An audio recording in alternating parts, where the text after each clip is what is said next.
So, welcome to The Next Human. My name's Arav, and today I'm joined by Jyoti Gupta Prasad, an expert in commercial strategy in healthcare and former executive at Abbott, Genentech, and Bigfoot. Thank you so much for joining us today. Thank you, Arav, for having me here. It's a pleasure. Thank you. And just before we get started, I wanted to ask for a brief overview of your career journey and just about the pivotal moments that led you to where you are today. Sure.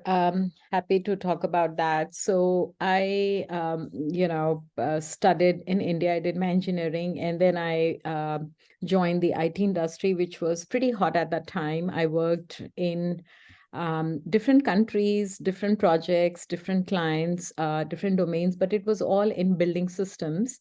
And after that, I came here to the US after I got married, and I started working for Genentech. That was a big pivotal shift for me, I would say, from IT into biotech. Mm.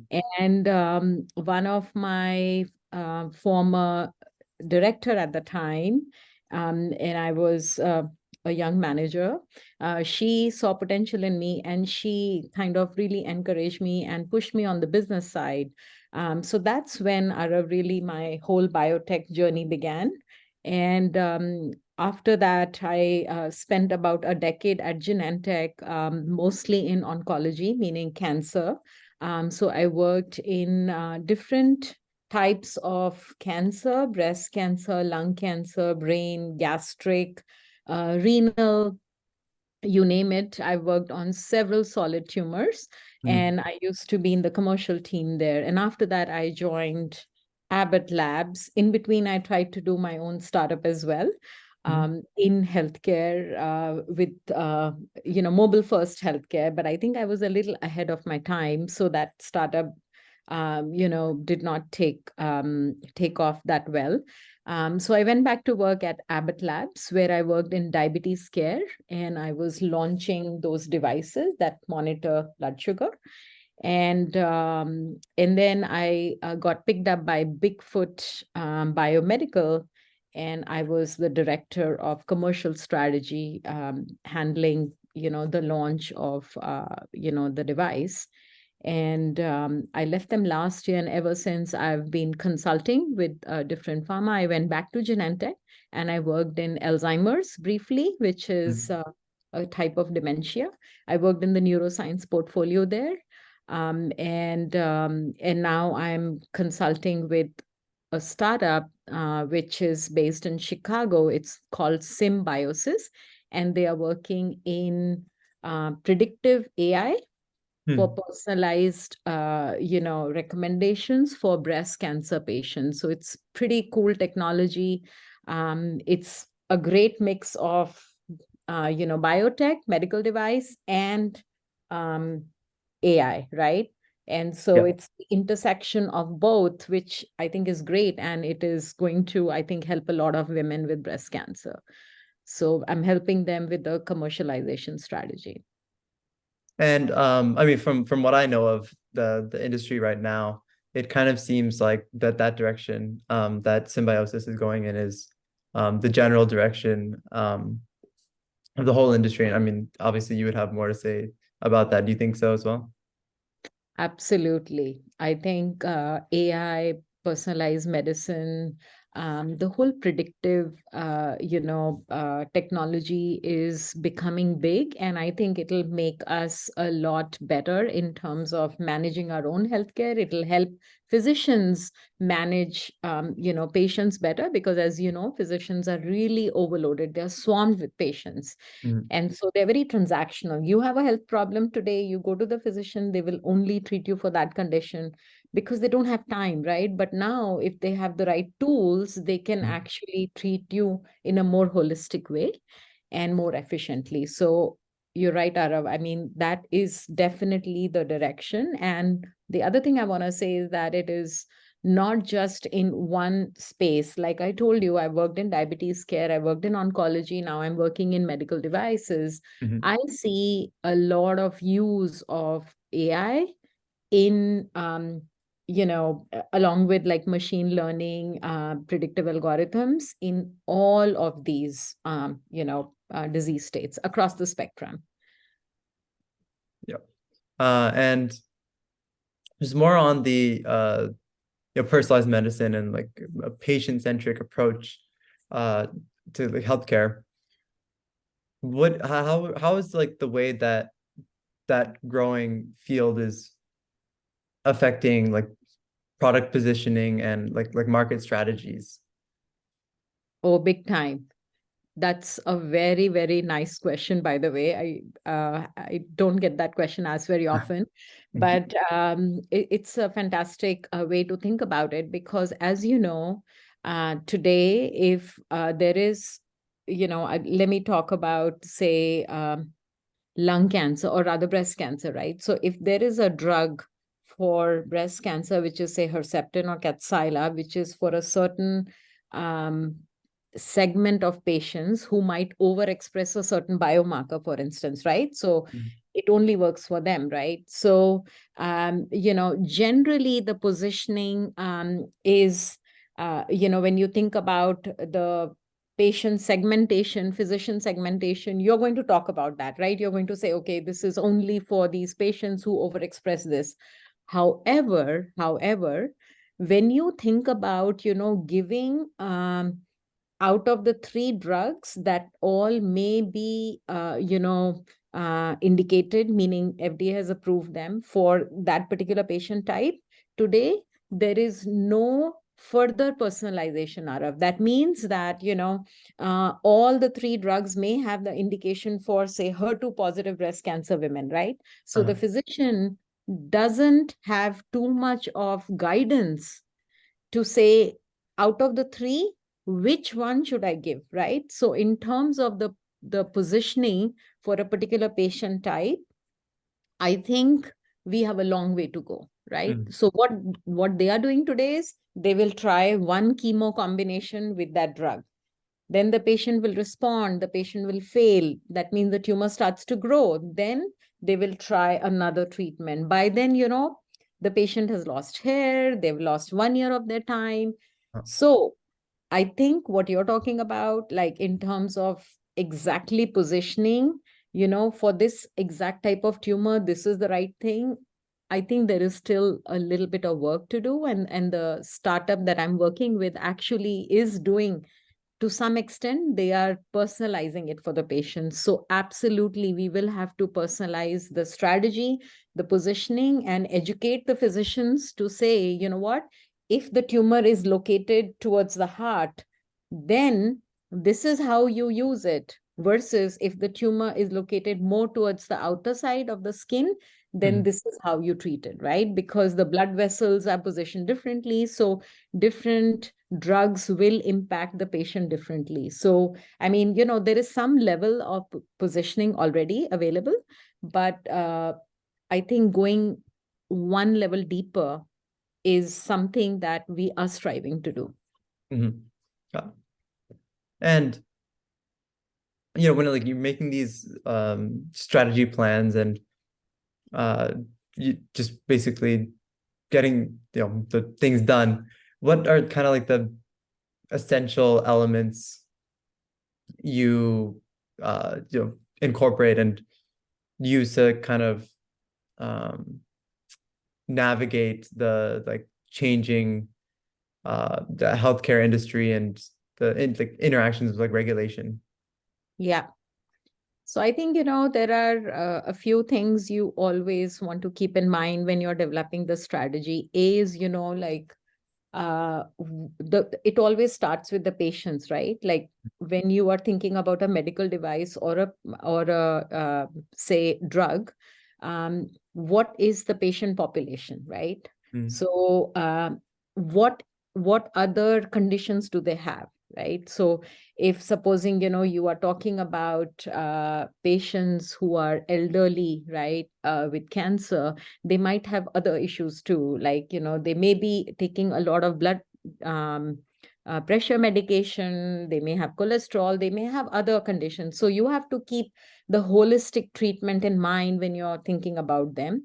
The other thing is, you have to keep in mind where they are mostly found and where they'll be treated, right? So, because they might be going to multiple different doctors for multiple different conditions. So, if this particular drug that, say, we are working the strategy out for is in oncology, then you're going to be talking to the oncologist. But the same patient might also be seeing a radiologist, a surgeon.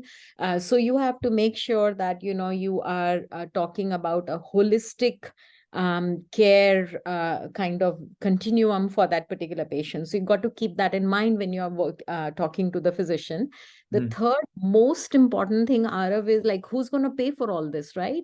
It is the payer who has to pay for all this, right? Payer meaning insurance companies. So, the Aetna, the Uniteds, the Blue Crosses, Blue Shields of the world, right? They are the ones who are going to pay for it. So you have to think about, how do you price your drug or medical device in such a way that it is compelling for them, that they will pay for it, right? Why will they pay for it? Because A, you are improving the quality of life, the patient is living longer. C, you are reducing the emergency room visits, right? So ultimately, you have to show that with my drug, overall the patient is going to cost less to the healthcare system, or they're going to live longer, one of the two things, right?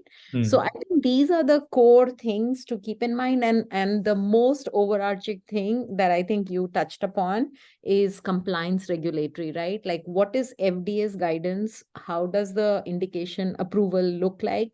What is the landscape? Because, if FDA says, okay, I'm going to approve this drug or this device for this patient population, but you need to keep a safety registry, right? Then it's a whole different ball game, because you have to track every single patient, and you have to track, if they have any adverse events. That adverse events meaning, anything like they fall sick, unfortunately, if they die, or anything happens. So you have to be in compliance with the regulation. So all your messaging, your materials, everything has to comply to, you know, FDA's guidance and the indication they give you. So I think those are the core components, like your stakeholders, essentially patients, physicians, payers. We call it the 3P in our industry. So it's really patients, physicians, and the payers, and FDA is the overarching. So those are the things you want to keep in mind. Got it. And I mean, when you say a holistic approach, you touch on it a little bit, but also I think it brings into perspective like the sort of social aspect of like class and like affordability basically. And I guess what's kind of your experience with like increasing access to healthcare? And I guess, do you think maybe this growing trend of personalized medicine is going to eventually increase access to healthcare? Yeah, that's again a very good question. I mean, healthcare is no good if the right patient doesn't have access to it, right? Or if they cannot afford it. So I think this is something that we always have to think about. You asked two different questions in your statement there. I'll give you both the answers. So the first one is, how do you make sure you have access to all the right patients have access to your product? And B, you also asked, do you think with personalized medicine more people will have access to it and it might get easier? So I'll address both. So access, right?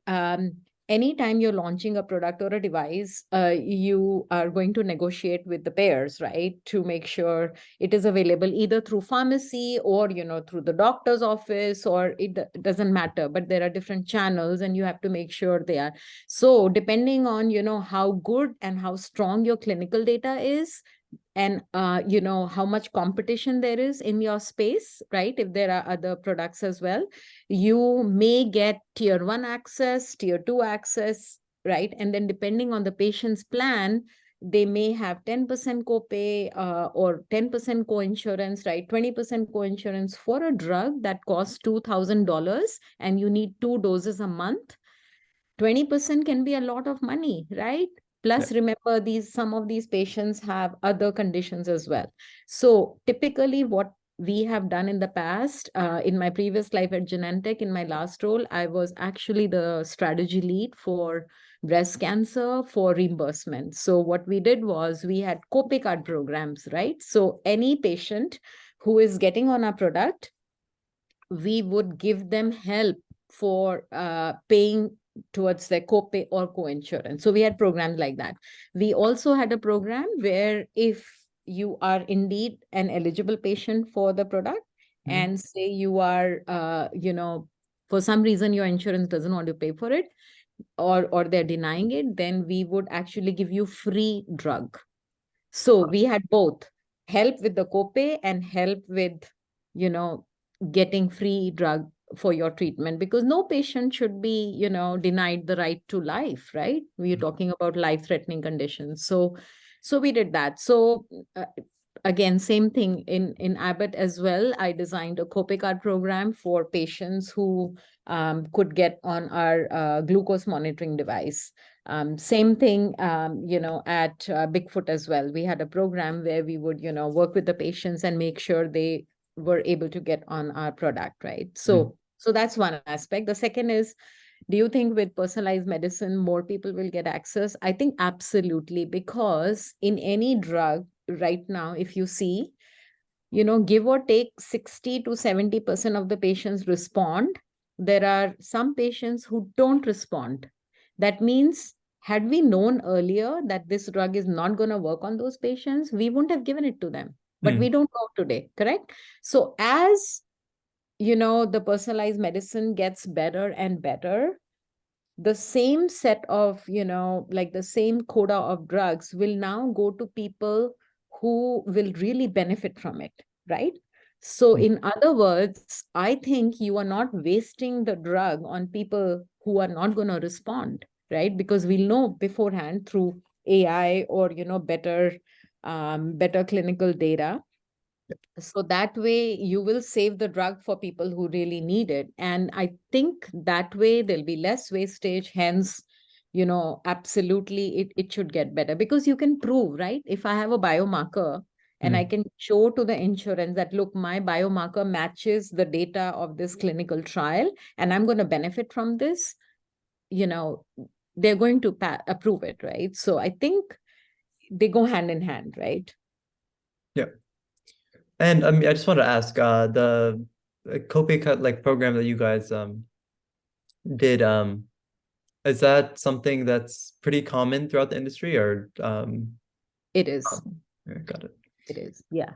Though I will just say, because we are here on record, I will say that generally FDA does not, Medicare does not apply. There are federal regulations, so they do not,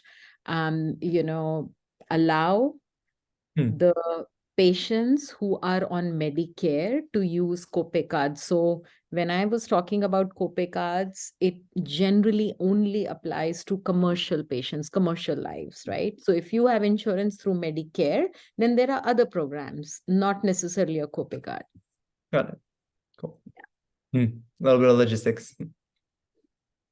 Um, but so actually, I also wanted to ask about you said you had a like brief stint, running startup, and I guess just like how do you say like the how different it is like working at a big company versus a startup, just kind of the differences, similarities, I guess, like which one you liked better even. I think, so there are several differences. It's really like the sky and the ocean, I would say. Hmm. They're both fun. I would love to fly and I would love to be in a submarine, right? So they're both excellent.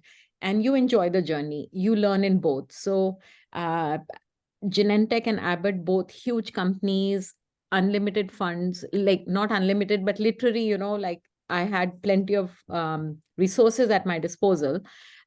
So there you are talking, like you gain expertise in one area, because, there's, for every little thing, there is a person in the company who would give you expertise and advice, and you grow deep into your own field, right? So you learn a lot and you make big impact. In a startup, on the other hand, you keep wearing different hats and you do different things very fast, and you may not go into too much detail in any one thing because you have to do 40 other things. So for instance, right now I'm helping this company called Symbiosis, right? And I mentioned that earlier. So somebody like me who's a commercialization expert, and I love launching drugs and medical devices, that's where my most of my expertise comes from. I'm helping them with I help them with messaging and positioning. And we did something, we did like floated a quick study, came up with that. Then I quickly pivoted because they don't have anybody to actually work on their targeting and segmentation, meaning who are the physicians that we should be talking to, who are the right oncologists, who are the right breast surgeons in Oh, the country, who are the right plastic surgeons, who are the right radiologists. So I did that for them.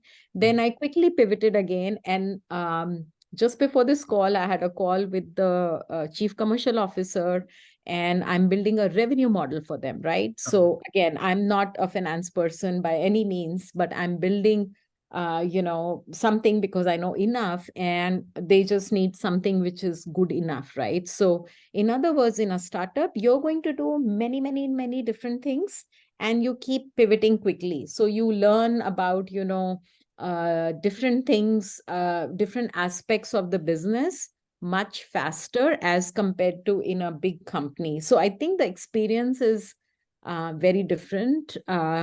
I like both. I think you learn a lot more in a startup because you wear different hats and you learn on the job. In a big company, there are 5 people to train you, and then you'll be like you'll become an expert in your own area, right? But both are great, and I learned a lot from Genentech. I'm learning a lot in Symbiosis too, right? And doing things I probably would have never done at Genentech. I would have never written a revenue model for them. mhm. But here in a startup, there are fewer resources, right? So people just like, roll up their sleeves and do it. Yeah. And I guess just, summing up all, your various like, experiences and stuff, um, what are just kind of some key lessons that you've kind of gained, and just how, I guess, like how they influence your approach to like the project you're working on now, and basically just what are you taking with you from what everything you've learned, and taking it with you to the future. Sure. You know, I will say this, no, especially in the biotech and pharma industry, no drug, no launch, no situation is ever the same as the next. There are always, you can plan for every single thing. There will be something unexpected that will happen.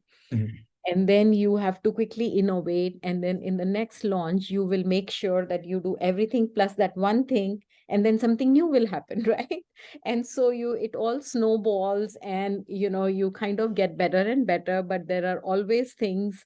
I've never heard of a you know near like perfect launch, because there will be always something. Either the FDA will throw a wrench Mhm. and limit your label, and then you're scrambling, despite all the discussions with them. So I think, for me, I tend to have that template in my mind, checklist of all the launches, because you can see I'm pretty passionate about what I do. Mhm. So generally, in any risk planning mitigation scenario, we are always going to keep, all those key lessons. I'm not going to go into all of them because they are a lot. Mhm. But typically, um, I would say that anything that the whole collective team has learned, you want to always have a plan B for things that can go wrong, because things that you planned for are fine.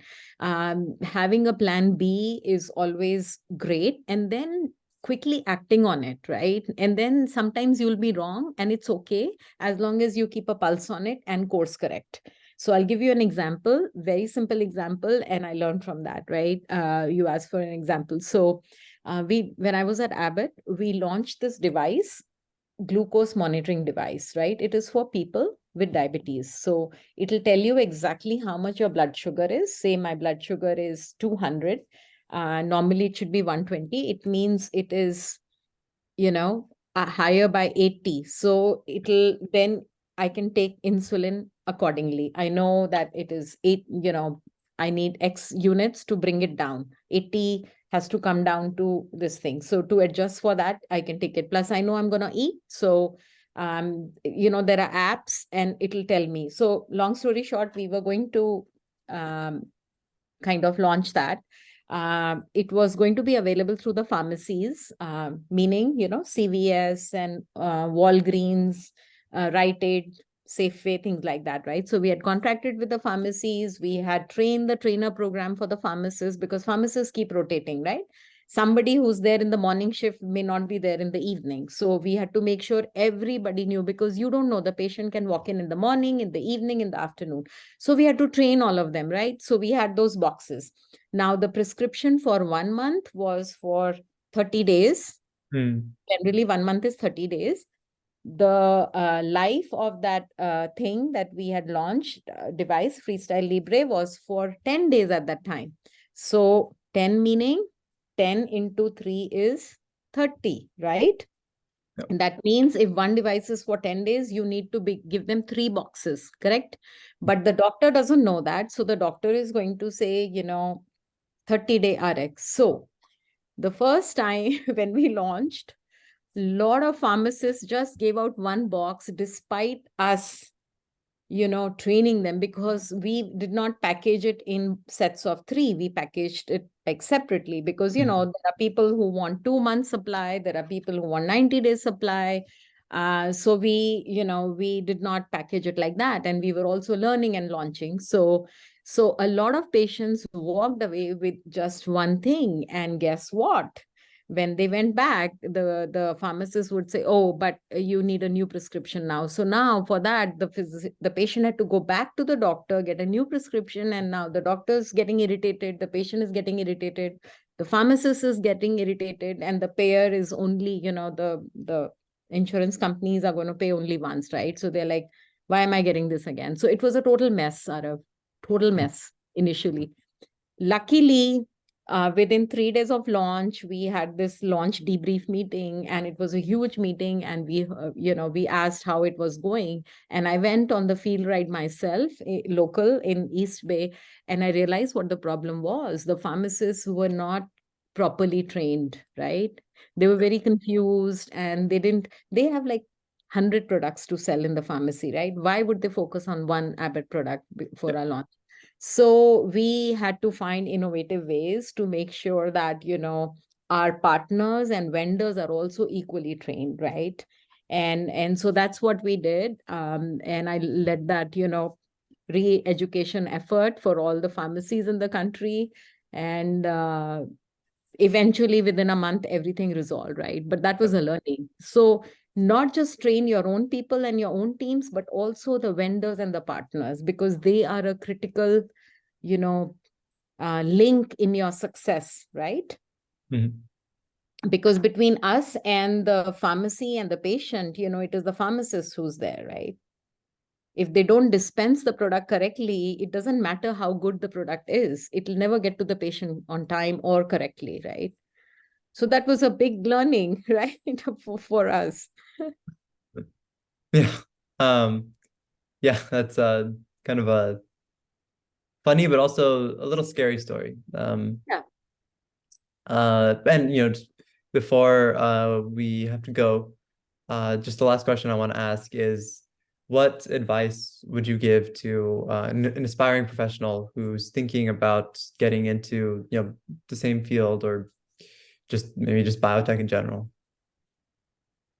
I think biotech is a fantastic field. I'm obviously clearly biased here, Arav. So I would say that, a lot of kids just want to do computer science, right? And it is great. It's okay to do whatever you want, like follow your dreams, your passion.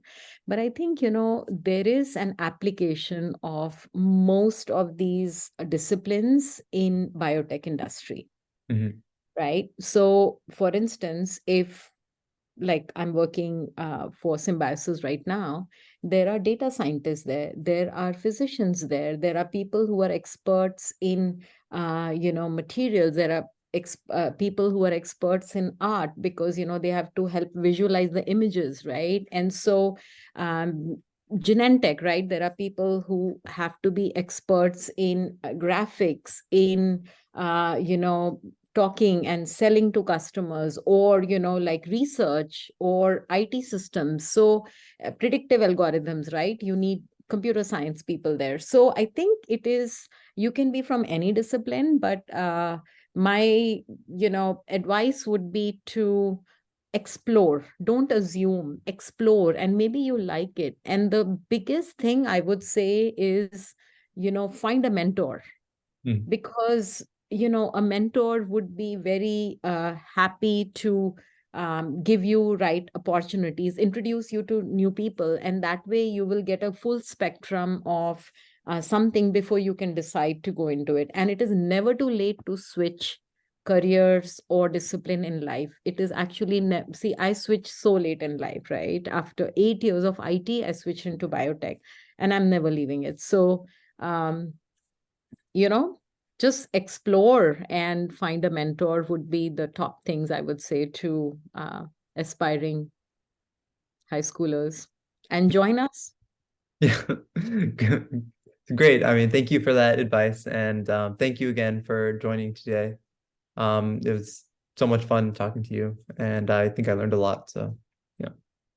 Cool. Thank you for having me. And I hope you and anybody else who might be watching this, they join this side and make a difference in life, because literally we make a difference in living, right? So, Yeah. but thank you, Arav, and wish you all the best for your college apps as well as your career. Great. Thank you. All right. Sure. Yeah, have a good night. All right. You too. Bye. Thank you.